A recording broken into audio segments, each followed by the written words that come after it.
Good afternoon, and thank you for joining Lap 4 of the OpenIDL Industry Test Drive, where we'll be walking through the data call experience, watching data go through it being ingested from internal systems as a data owner into the Harmonized Data Store, being captured and associated to a data call, and that data call executing and moving data all the way through to the analytics peer in the OpenIDL network through AAIS as the regulatory reporter across the different participating carriers. So I'd like to introduce Rao Venakota, who will be taking us through those details and walking us through the IBM blockchain platform, the data as it goes through, as well as the interface for the submission of data through the API and through the creation of data calls and consent. So Rao, take it away. Thanks for the introduction, Chuman. Good afternoon, everyone. I'm Rao Venakota. I'm a developer in the blockchain practice here at IBM, and I'm working on the AAIS OpenIDL project. And so today, I'm going to walk you all through the data call experience, which is essentially kind of the landmark of OpenIDL, how carriers and regulators can communicate, and regulators can get reports through advisory organizations like AAIS.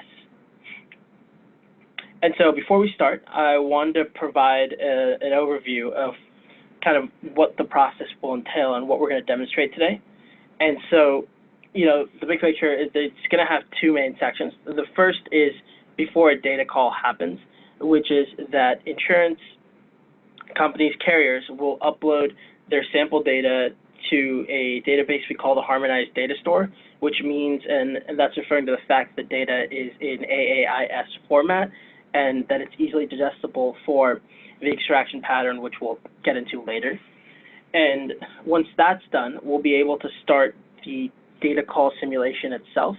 And so that has three main actors: the regulator, the advisory, and the carriers. And so they each play their own role, with the regulator issuing calls, AAIS, which is the advisory agency, setting an extraction pattern, which will essentially map reduce the data into something more digestible for them to produce reports out of.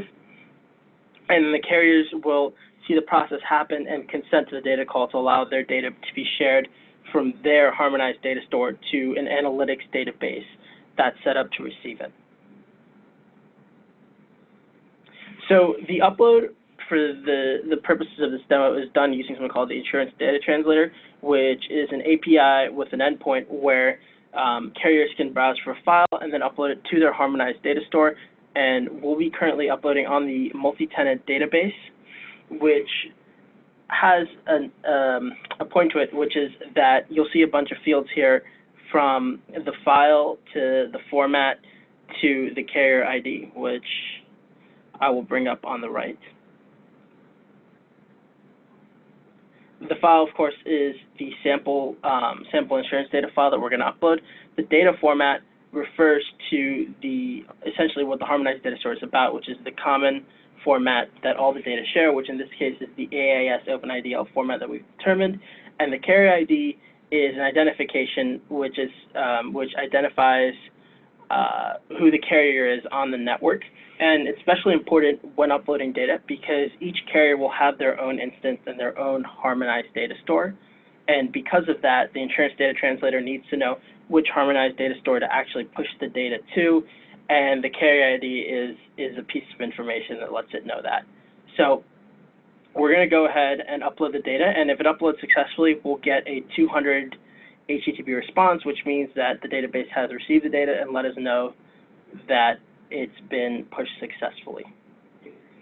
Select the data, set the format, set the carrier ID, which in this case is 12345, and we're going to execute.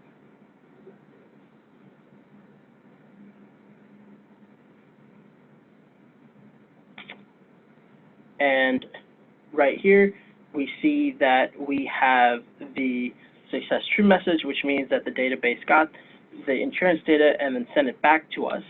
But that isn't the only way to know. One thing we can do is look at the ledger, which whenever a carrier uploads insurance data to the Harmonized Data Store, what the Insurance Data Translator also does is it takes a hash of that data set and saves it to the ledger essentially marking a transaction that a carrier has uploaded data.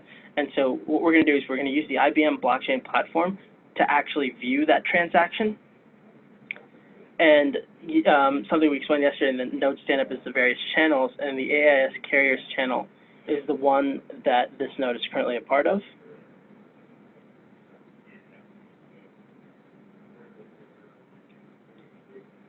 And if you'll mark the time, this is the transaction of the data that we just submitted.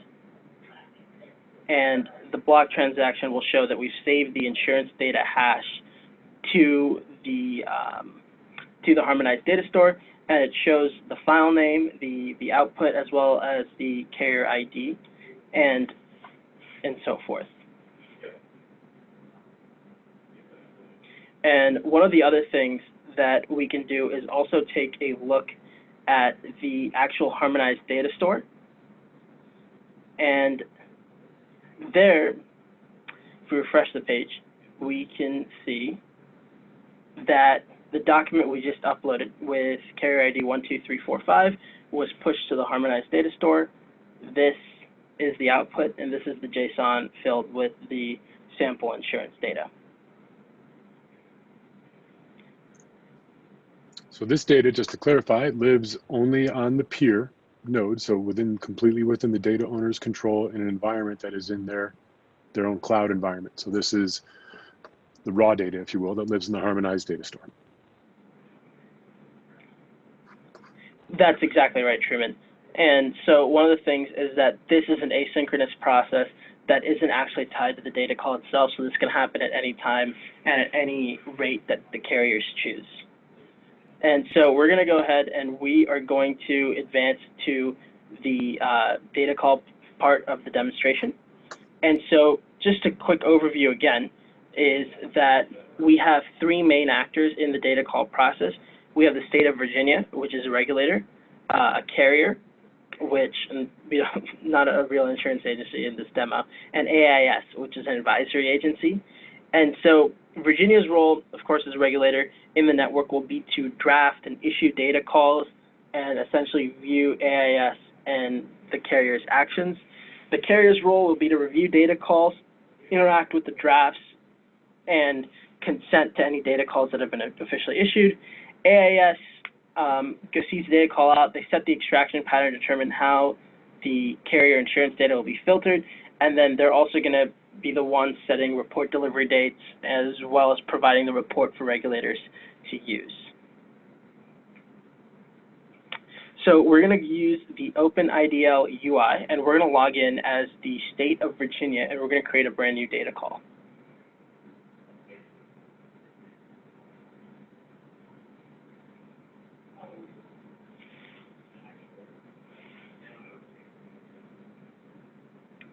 And so we're going to call this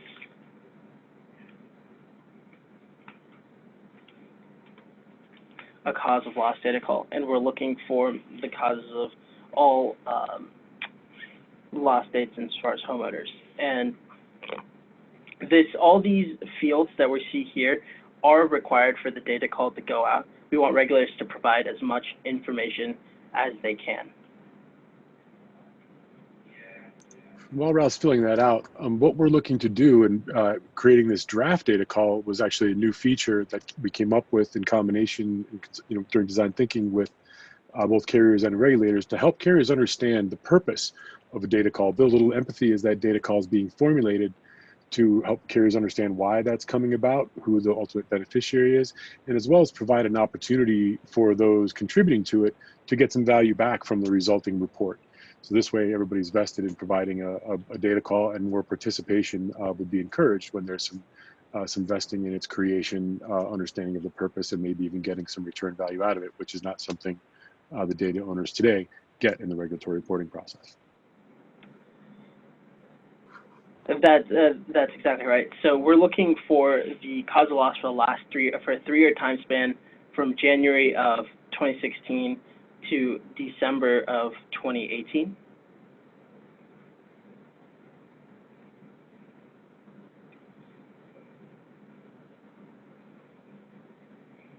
And that's the case for both the premium and the loss dates.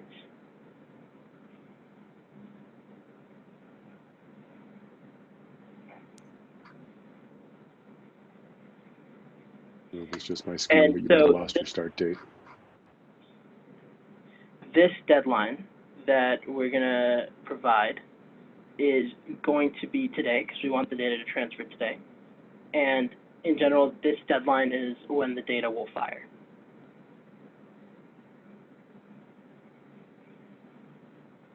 And so these fields here are more open for input. We are looking for regulators to provide as much information to go as in detail as they can. And as Truman talked earlier, before we issue it, we're going to save it as a draft to show off the draft feature of OpenIDL. And in the future, those last two freeform fields that you saw, the detailed criteria and the eligibility requirement, will be increasingly parameterized, so that the effect is designing a query and getting some immediate feedback as to how quickly that query could be realized. As more metadata is surfaced, we may be able to understand how much data is out there and what query fields are available for a regulator to look upon. And that'll help them get an understanding if this is something that can be answered very quickly, looking at historical data, or if this is something that the data owners may need to go all the way back out to the market to gather new data points to satisfy the question. So, and as well as which data calls you as a carrier might be subject to based on your size or the type of inquiry or business that's being queried. Yeah, that's right, Truman. So now we're going to log in as the carrier that uploaded our data, and we're going to be able to see the draft data call that the state of Virginia sent out, which is this cause of loss call right here. And so now, as an organization, one of the features you have with drafts is that you're able to like drafts, and this is a feature that's reserved only for drafts and not issued data calls, and that's to kind of encourage the dialogue between regulators and carriers.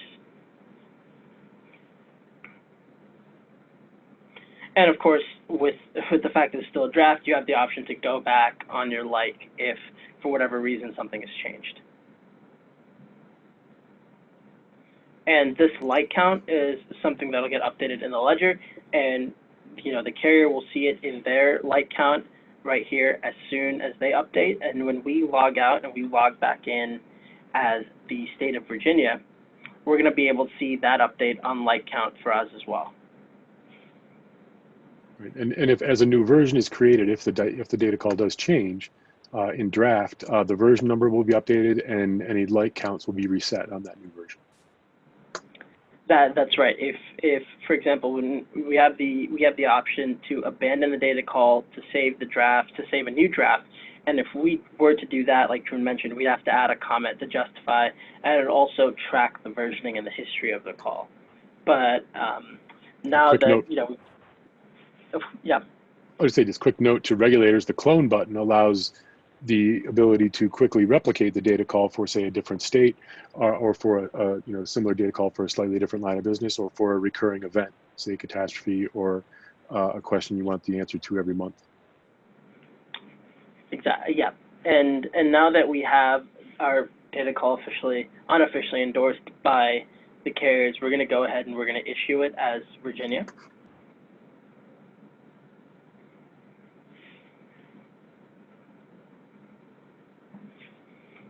And we've gotten that, and you'll notice that it's disappeared from the list of draft data calls because it's no longer a draft.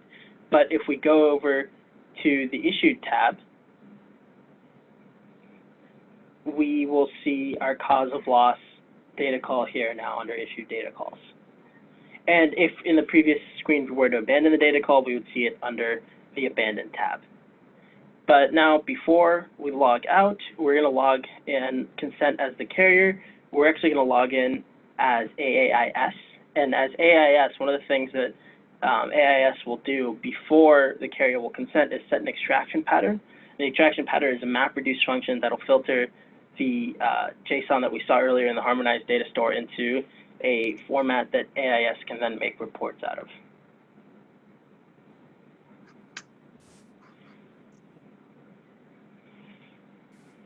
And so we go to the list of issued data calls and find the data call that we just issued.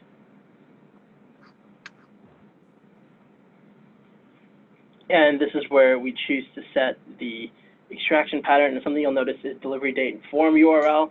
These are both fields that we'll come back to and update in the future as soon as the data has actually transferred, because this is how the dialogue that happens between AAIS and regulators as to actually delivering a report on the data they've collected. Actually, the forum will populate. Go ahead and populate now, because this is actually this is where the conversation takes place as carriers are seeking to respond to the data call.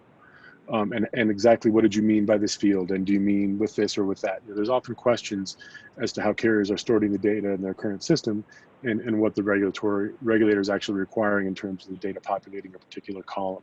So those forums will be happening outside of the blockchain for questions, and even while the data call is in draft mode, for kind of a public comment or a public feedback before the data call is officially issued, to allow, again, as much collaboration to the highest quality data call as possible.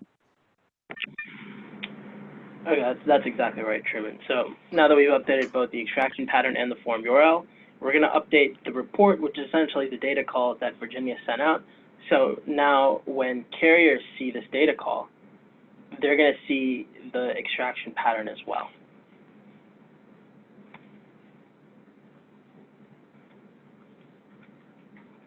Quick note while Raul's going back and forth, you'll notice that AAIS and the carriers are actually logging into physically different environments.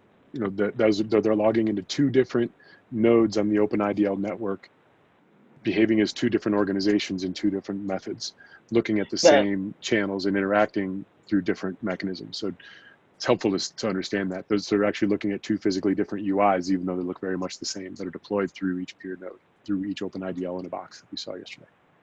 That's a good point, Truman. The AAIS logs in through an analytics node, which sits separately from the single tenant node for single tenant carrier, or the multi-tenant node, which hosts both carriers and regulators. So even after the data is transacted, regulators aren't actually on the same peer that the analytics database is on. And so before we consent, we mentioned this earlier, the form URL, the carriers have the option to access the URL. And the other thing they also have the option to do is view and download the extraction pattern that AAIS has proposed to use. And when they download the extraction pattern, they are able to see it as a CSV. And when we open the CSV up,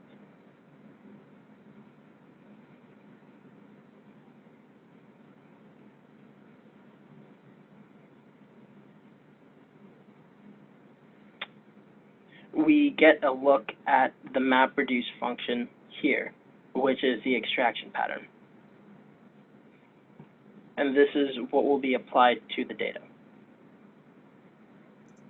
This is part of the data call and allows transparency for the data owners to see exactly what's going to happen with their data, what's going to be looked at, how it's going to be anonymized, aggregated, and reported, and being able to apply that function to their own data in advance so they know what their data is doing or would show when the time comes. And if this function changes, then that is a different data call, and any consent would be removed. So when they provide that consent, they know exactly what's going to happen, and there's no opportunity for the system to change the question once they've given that consent. That's actually a great point about the history, about the different versions of data call, is that we can actually track the history of the data call, so that if they were to change the extraction pattern, this would show up as the second version here, where you can see the history. And so now we're going to go ahead and consent to the report. And the consent is one of several factors that our backend API looks for before firing the data transaction. They're looking for carrier consent, they're looking for AAIS to have set an extraction pattern, and they'll also be looking at the due date. So now that we've fired it, this data is actually now going to be transacted to the analytics database. And so the analytics database is a cloud database that sits on the AAIS analytics peer, and we can bring that up and actually see the data that we just fired over. And if we go ahead into the database, we can take a look at the data that's been passed through the extraction pattern. Looking back at the data that was living on the Harmonized Data Store that had lots of details in there, you can now look in the record that is transmitted to and submitted to support the regulatory report is a fraction of that, and in many cases aggregated and summarized so that the raw data remains where it is and is not shared. That's exactly right. And so one of the other things we can do is, like the previous time when we were looking at the IBP channels, block transactions, we can do that again in order to validate the fact that the transaction actually happened. So when we go to the channel and we look at the latest block transaction, which happened just a minute ago, which was the data firing over, we're going to see that the insurance data has been saved. And what this has, it tracks a number of things. We're going to see the data call ID, which is a specific and unique ID assigned to the data call that went out, as well as the version. So if the fact that the reporter the carriers consented to versions 2, 3, 4, that's not going to be lost on the ledger, and that's going to be recorded, as well as the carrier ID. Now, the carrier ID refers to whichever carrier is sitting on the multi-tenant, and it's the fact that we're on the multi-tenant analytics channel is that we can see the carrier ID. Now, if you are being hosted on a single tenant, the single tenant and the analytics database will have their own channel, and the only people that have access to that ledger of transaction will be AAIS and the single tenant carrier. Other carrier hosted on whether their own single tenant peer or on the multi-tenant peer won't have access to that channel at all. And so now that we know that it's been hit to the database, one of the things we're going to do is we're going to log back in as AAIS, and we're going to go ahead and update the report delivery date and provide a report URL so that regulators can access a report of the data they're requesting. And so the delivery date is set here. We'll give AAIS some time and say they're going to deliver the report to Virginia by the first Monday of December after Thanksgiving. And here we can, and we'll update here.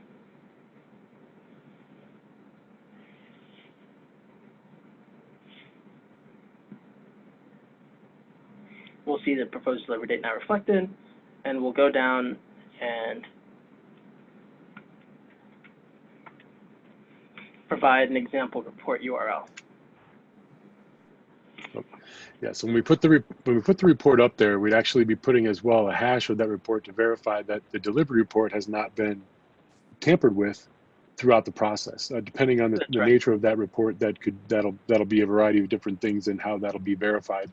But we want to ensure the trail when we actually get to delivering these through the analytics peer, that hash won't even be required because it'll actually be delivering it directly from the auditable data trail.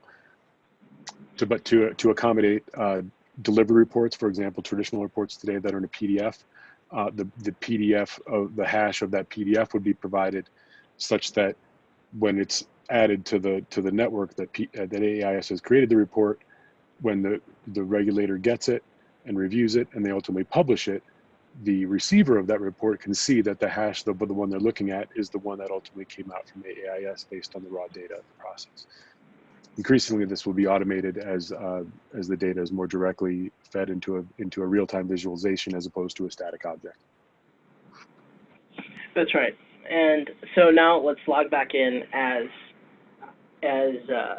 Virginia and notice the updated report with more information from AAIS, as well as the fact that they're going to notice that the carrier has consented, and they know at this point that the data call has gone through and all they have to wait on is the report.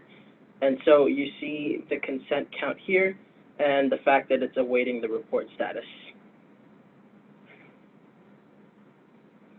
And so you see all the pertinent details about the data call, the forum URL, as well as the extraction pattern, which regulators also have the option to view and download just like carriers do.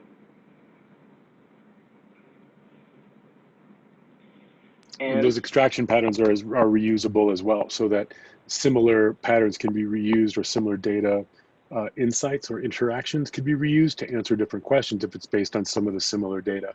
But the definition of the data and then the use of it could be two different things, and we want to be able to reuse that.